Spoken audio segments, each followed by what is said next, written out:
Bismillahirrahmanirrahim. Assalamualaikum warahmatullahi wabarakatuh.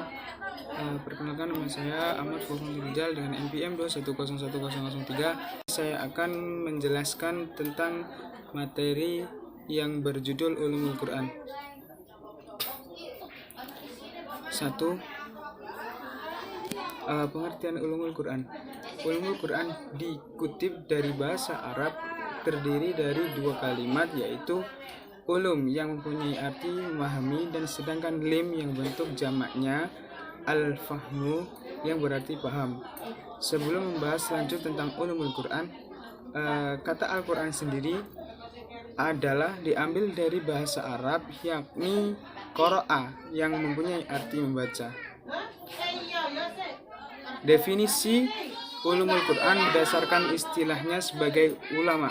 Menurut Man Al-Qathan, ulumul Quran adalah ilmu yang mencangkup semua hal pembahasan yang berkaitan dengan Al-Quran, dari isi informasi tentang asbabul nuzul atau disebut dengan sebab-sebab turunnya Al-Quran.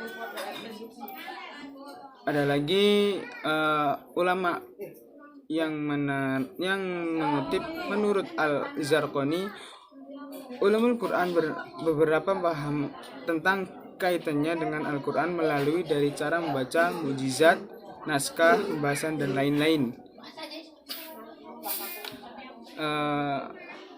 Nilai yang kedua, bab yang kedua, materi pokok ulumul Quran. Sebagian ulama mengatakan, menurut Hasbi Asy-Syiqdikiyah tahun 1994, 1. Pembahasan turunnya Al-Quran terdapat 3 personal. 2. Terdapat pula pembahasan sanad menyangkut 6 personal. Yang ketiga, pembahasan qiraat atau cara pembacaan Al-Quran dengan baik.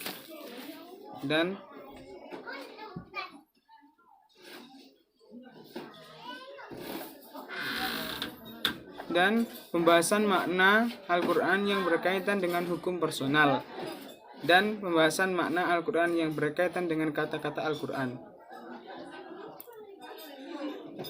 Subbab yang ketiga, ruang lingkup Al-Quran. Ulumul Quran memiliki pembahasan yang sangat luas, sangat panjang, serta tidak gampang untuk dipaham karena banyaknya aspek atau yang kurang jelas yang belum kita ketahui yang memiliki hubungan dengan Al-Quran dari ilmu agama maupun ilmu dasar lainnya.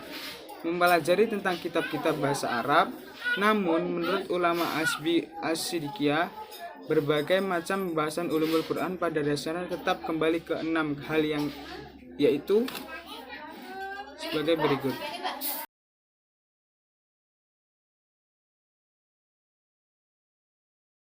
Kita masuk ke subbab yang keempat, manfaat mempelajari ulumul Quran. 1. Menambah wawasan tentang sejarah perkembangan ilmu Al-Quran tersendiri. 2. Membantu umat Islam dalam memahami Al-Quran dan istinbat tentang hukum dan adab dari Al-Quran, serta mampu untuk mewafasihkan ayat-ayat Al-Quran tersebut. Yang ketiga, mengetahui sejarah kitab Al-Quran, dari bagaimana turunnya Al-Quran hingga peristiwa apa yang telah dialami yang menjadi latar belakang temurunnya Al-Quran. Yang keempat, menciptakan kemampuan sekaligus bakat hikmah dan juga hukum dalam Al-Quran. Dan yang kelima, sebagai senjata dan juga tameng untuk menangkis semua hal yang tidak baik untuk diri kita maupun keluarga kita. 5. Metode ulumul Quran. Berbagai macam metode ulumul Quran, salah satunya adalah metode kontekstualisasi. Al-Quran pada abad kurang lebih di awal abad 19 terdapat dorongan di mana perubahan besar-besaran terjadi sampai bentuknya metode hermeneutika yang dikukuhkan oleh Fazlur Rahman. Metode hermeneutika ini dibuat oleh Fazlur Rahman dan disebar dan menyebar sangat cepat dengan diiringi oleh para pemikir Islam di kala itu. Salah satunya yaitu Abdullah Said yang tertarik untuk mengembangkan pemikiran Rahman tersebut.